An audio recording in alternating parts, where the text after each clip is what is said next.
So we're still on the daily episode podcast pledge drive. So if you like hearing daily podcasts, please go to patreon.com and become a patron. If we get enough patrons of the podcast, we will continue to make daily episodes. We're getting a lot of feedback saying that people enjoy daily episodes, and in order for us to justify spending the time, we need people to pledge more. So please go to patreon.com and become a patron of the podcast. If you've done it already, thank you so much. We love you very, very much for doing so. It really makes us feel like you are appreciative and that you like the podcast. It's just me today. I thought I would respond to a patron email. Remember that patrons always get preference when they ask questions or have topics for podcast episodes. So let me tell you a story about a client in the past. And remember that whenever I talk about my clients, in order to protect their confidentiality, I change details or I don't say enough to reveal who the person is. That I should use client examples in the effort of education and advocacy, but I should always do my part to try to mask people's identities, which I think I do pretty effectively. If you knew the real story, you would say, oh, that was clever how you kept the essence of the story intact, but changed details enough so that it doesn't break confidentiality or reveal who the person is. So let me tell you a story about a client. There was a client I had once. This was a long time ago, but a very memorable situation for me. It was a young woman, and she came into therapy because she suffered from depression, low self-esteem. She had some concerns about an eating disorder, possible eating disorder, and she had issues in her family. There were a number of things she wanted to talk about. She had been to therapy before, but she had never been to therapy with a male therapist. And when she came to me, she mentioned that, but it didn't seem that important to her at the time. We didn't really talk much about the fact that I was male in the beginning. And so therapy progressed over time, and there were lots of twists and turns and bumps in the road and interesting events that occurred in her life.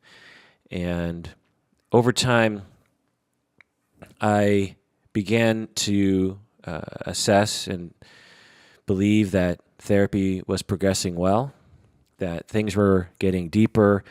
She was beginning to combat her negative self-voices, and she was becoming more healthy in the way that she thought, and she was feeling supported by me, and she was gathering support in her personal life.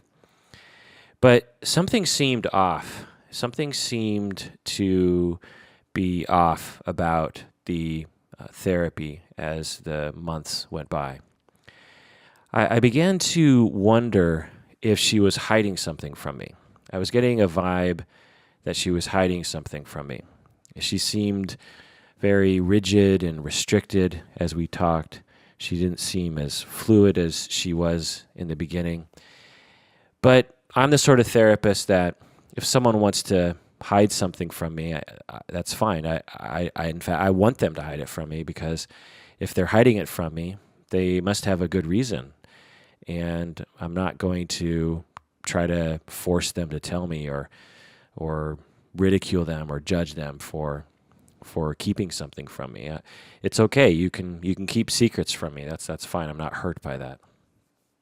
In fact, I recommend that most people don't tell me everything in the beginning, because you should require me to prove that you can trust me, and that takes time.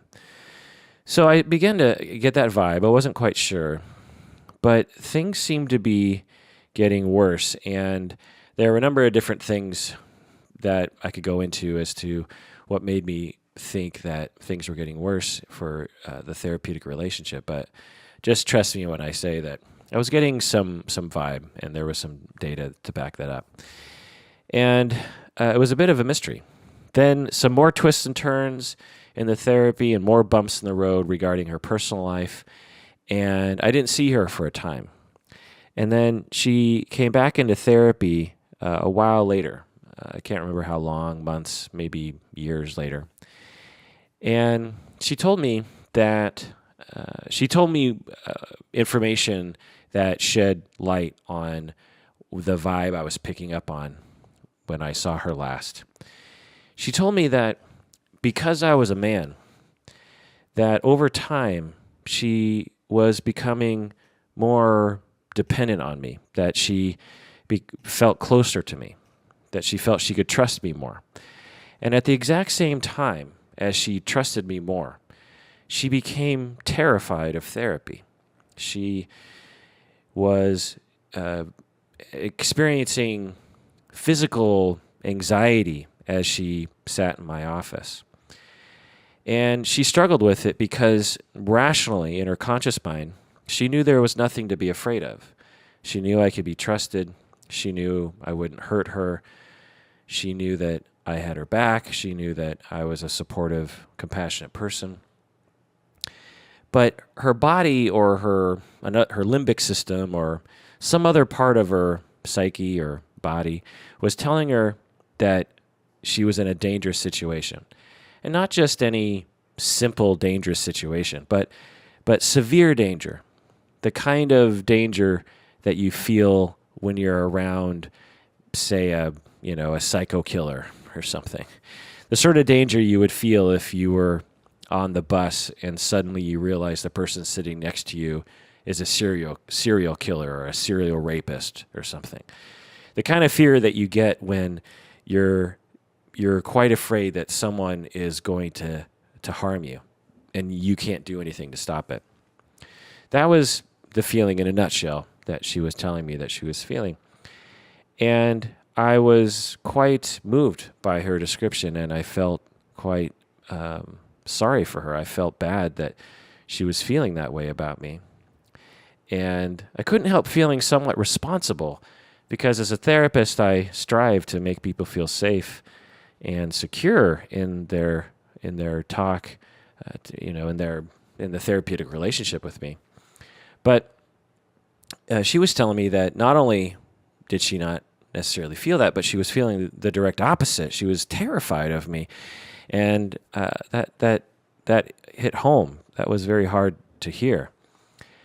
And as we began to explore the reasons why, we collaboratively decided that it was because she had been hurt by men in the past during her childhood, and that as she chose a male therapist, perhaps for a good reason that she wasn't aware of when she chose me, she began to work through those feelings in a very intense, upfront way in the presence of me. As she became closer to me, she paradoxically became more afraid of me and wanted to distance herself from me. And this complicated therapy. But at the same time, it provided a rich relationship in which we could begin to heal the wounds that she had. Well, so then recently, a patron wrote in asking about what she was referring to as fearful transference. She wrote, "I have a history of abusive men in my life since childhood." And then she goes on to say that she's had a few therapists, but they were all female. And then she started working with a male therapist. And she writes, "It was going fine for a few sessions until I started having some intense flashbacks and nightmares, which had happened before in my life, but this time they incorporated my therapist into the abuser role. It was horrifying, and it would happen during therapy. It's better now, but we're still working through it." End quote. So this is a very similar description as what I believe I experienced with the client I was talking about. So let's talk about fearful transference. This is the Psychology in Seattle podcast. I'm your host, Dr. Kirk Honda. I am chair of the Couple and Family Therapy program at Antioch University, Seattle, and I'm also a licensed psychotherapist. Let's talk about the definition of transference first, just to make sure people understand what it is that we're talking about. Transference can be considered one of the many defense mechanisms. And essentially, it's just a specific form of displacement or even projective identification. But the definition in a nutshell that I'll provide, the simple definition is we transfer our difficulties that we've internalized from our early relationships onto our therapists. So in other words, as we grow up, we experience difficulties with particularly our parents. We internalize those difficulties. They become internal conflicts. And then we transfer them onto our therapists, or we displace them onto our therapists. Or through projective identification, we reenact these difficulties with our therapists. For example, if your mother abandoned you as a child, you might begin to suspect that your therapist secretly wants to get rid of you as a client. So it becomes modified to fit the relationship. You wouldn't see your therapist as wanting to abandon you, per se, meaning move out of state and divorce your father. You wouldn't go that far. But the essence of the abandonment would be applied to the relationship with the therapist. So you might start having thoughts that your therapist secretly wishes that the session would end early, or secretly wishes that you would just terminate and end the relationship, or secretly isn't really listening to you, these kinds of things. This is transference. And the essential nature of this is that it's a distortion. It's not accurate. It's not an accurate depiction of what's really happening, in that the therapist is not really trying to get rid of you. You are merely seeing that because you're transferring your childhood difficulties onto the therapist. And the therapist doesn't actually believe that, nor is the therapist giving any indication of that. This is the nature of defense mechanisms. They tend to be unconscious, and they tend to be necessary to alleviate some sort of psychic pain. So the writer wrote in, the patron wrote in about what she's referring to as fearful transference. There's no specific term in psychodynamic language that refers to what she's calling fearful transference, but there are an infinite number of types of transferences. You can have fearful transference, abandonment transference.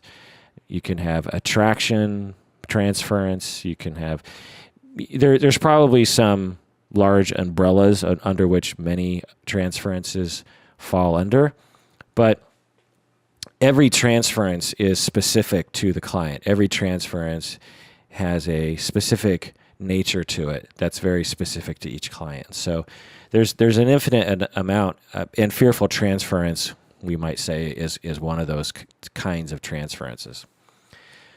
So let's get into what the patron is talking about here. From the description, it seems that as she opened up in therapy, as she began to trust her male therapist, as she began to become more familiar with her therapist, she became more vulnerable to him. She felt that she was more vulnerable to being hurt by him, which comes along with becoming more dependent and having a deeper relationship. When that happens, you inherently are more vulnerable to that person. And in relational therapy, that's a good thing. You don't necessarily want people to be vulnerable to you, but you want the relationship to be deeper. And if vulnerability comes along with it, then so be it. And, good quality, competent therapists will live up to the hope of the client by not hurting the client, by valuing that vulnerability and respecting it. And that through relationship therapy, people can begin to heal the wounds of the past. This patron indicated that in the past, she had only worked with female therapists, and this was the first male therapist she'd worked with. It's probable that since she had been abused by men in her childhood and throughout her life, that she learned effective ways of keeping her distance from men. That even though she might engage in relationships, she might have been very good at keeping them at a distance so that she wasn't vulnerable to being hurt by them. And as she began to deepen her relationship with her male therapist, all of that became difficult to uphold. It's hard to keep your therapist at a distance when the relationship is deepening. And so as the relationship deepened, she began to transfer her fear from her early relationships with other men in her early life. She began to transfer that fear onto her therapist, even though he was not at risk of abusing her. And this is why relational therapy is so effective with complex PTSD. I've talked about complex PTSD in the past, PTSD meaning post-traumatic stress disorder, and complex versus simple. Simple meaning you got in a car accident or you were assaulted once. You're 25 years old and you get mugged.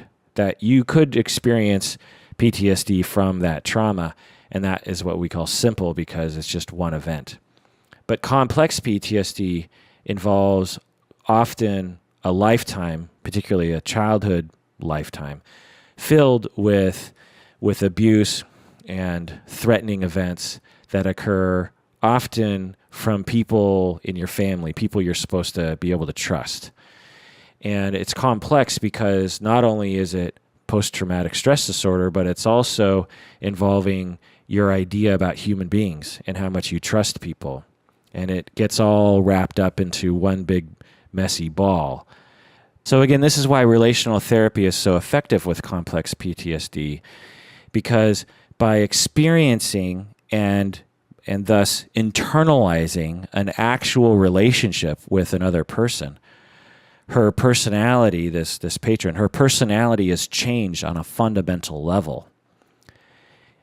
Cognitive therapy does not provide this. And cognitive therapy is a dominant form of therapy in our industry right now, and often overused. It's a wonderful form of therapy for a lot of things, and I use it all the time. But when it comes to relationship traumas, it's important to not only use cognitive therapy, which can help, but also a relational form of therapy, psychodynamic therapy, interpersonal, this sort of thing.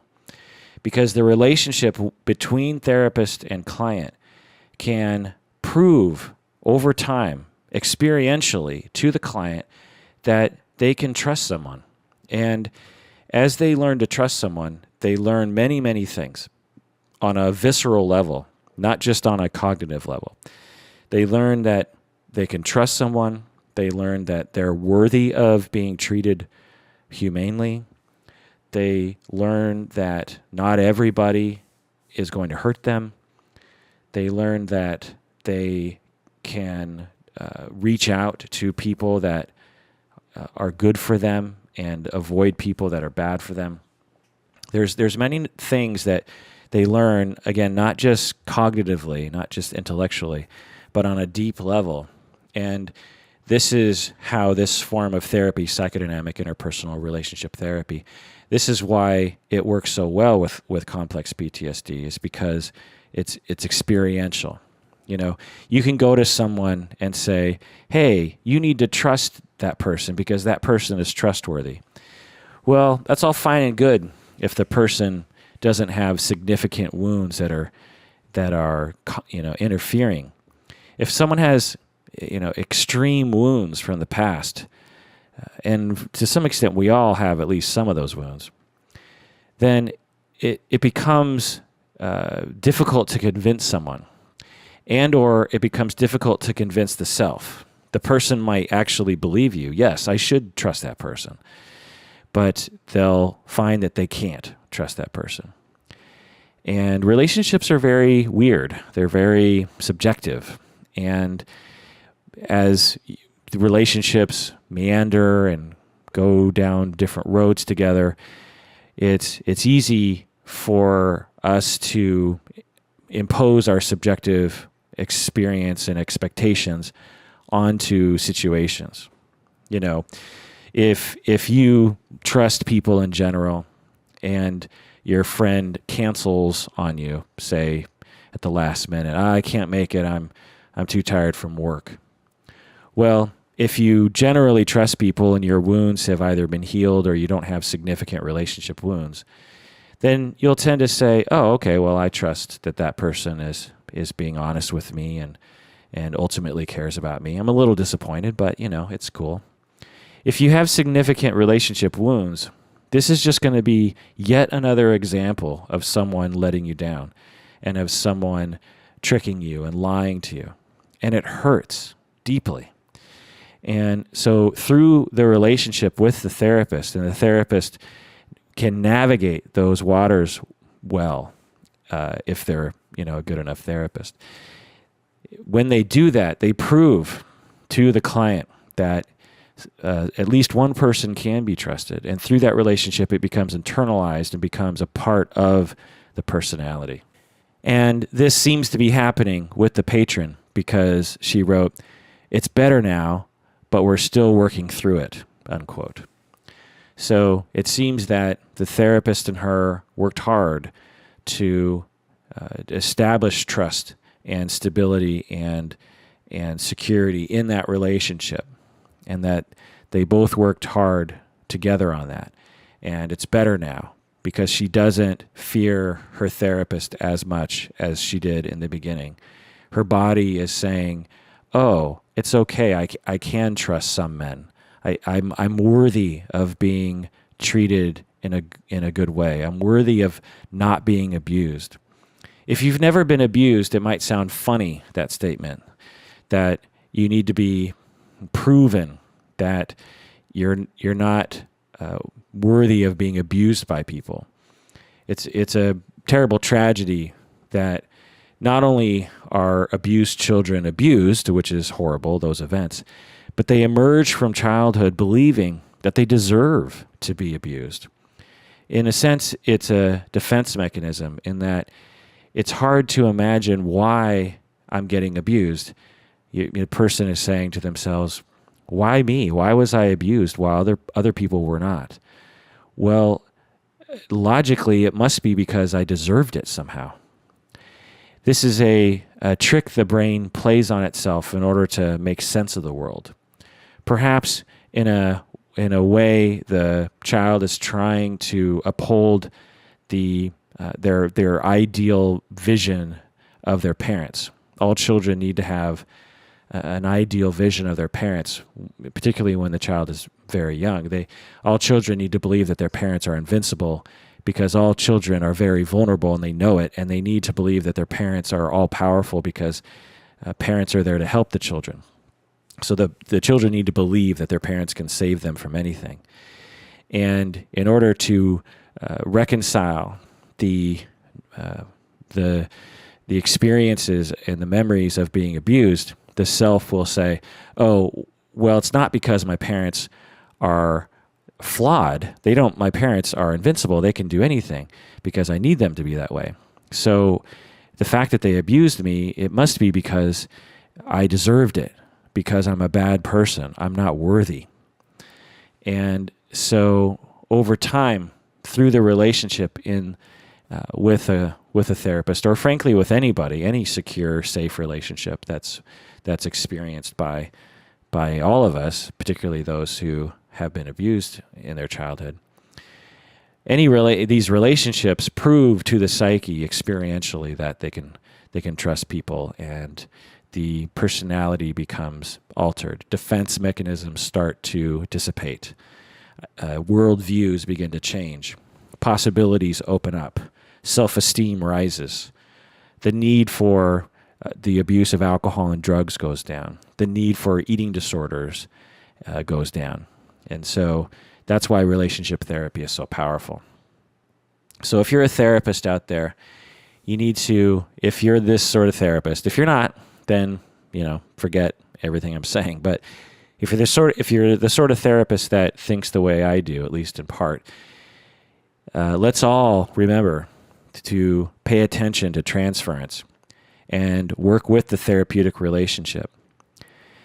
And getting back to my example, I perhaps should have detected, or at least had a question about whether or not my client was having fearful transference. I was getting a weird vibe, but it didn't occur to me that my client might be afraid of me in some way, that my client might be developing some sort of fearful transference. And if I would have known that I might have been able to discuss it in some way and open it up for interpretation between us so that I could alleviate some of that terror that she was experiencing. So let's all try to pay attention to that and value that.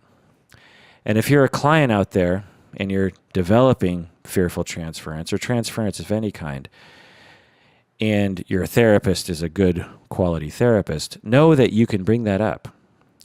It is a wonderful opportunity in therapy to bring something like that up, to say, you know what, I've been thinking, and I know that this is not rational because you're a very safe person and I enjoy coming and talking to you, but when I talk to you, I'm terrified for some reason. It might have something to do with the abuse I went through as a child. I don't know, but I just want to bring that up, that I'm terrified of you. I guess I have this strange feeling like you're going to hurt me, even though I know that you're not. But I am. I'm just terrified talking to you. Bringing these sorts of things out in the open as a client can not only be a wonderful opportunity for the therapist to help you, but it also is a differentiated way of approaching our own emotions. It's an awareness way of being able to look at ourselves and say, I don't know what's happening to me right now, but I'm having this experience and I just want to announce it. One of the best things that we can all do for ourselves when we're experiencing a difficult emotion is to talk about it. That's why I'm in business. That's why the business and the industry of talk therapy has been around for over 100 years, is because of the strange, magical quality of talking about our feelings. I say strange, magical because it doesn't make any logical sense. And this is why a lot of people in our society don't go to therapy, even though it would help them, or they don't seek support from people around them because we believe as Americans in particular, that we should be able to do everything on our own. And that if an illogical feeling is getting in the way, we need to somehow, tell ourselves to get over it. But it's a magical thing to talk about it with someone and let it out. Just tell your therapist, this is how I'm feeling around you. I felt judged by you. I feel disappointed with you. I feel terrified of you. And I don't know if it's me or you or both, or I don't know, but I just want to talk about that. I want to bring that up. There's no safer person to tell that to than your therapist. Your therapist is trained, and again, if they're a good, competent therapist, they'll be happy that you're saying that sort of thing. They'll be so appreciative that you trust them with that. And they will work to either apologize for doing something to make you feel that way, or they'll value the open discussion and the opportunity to wrestle with that.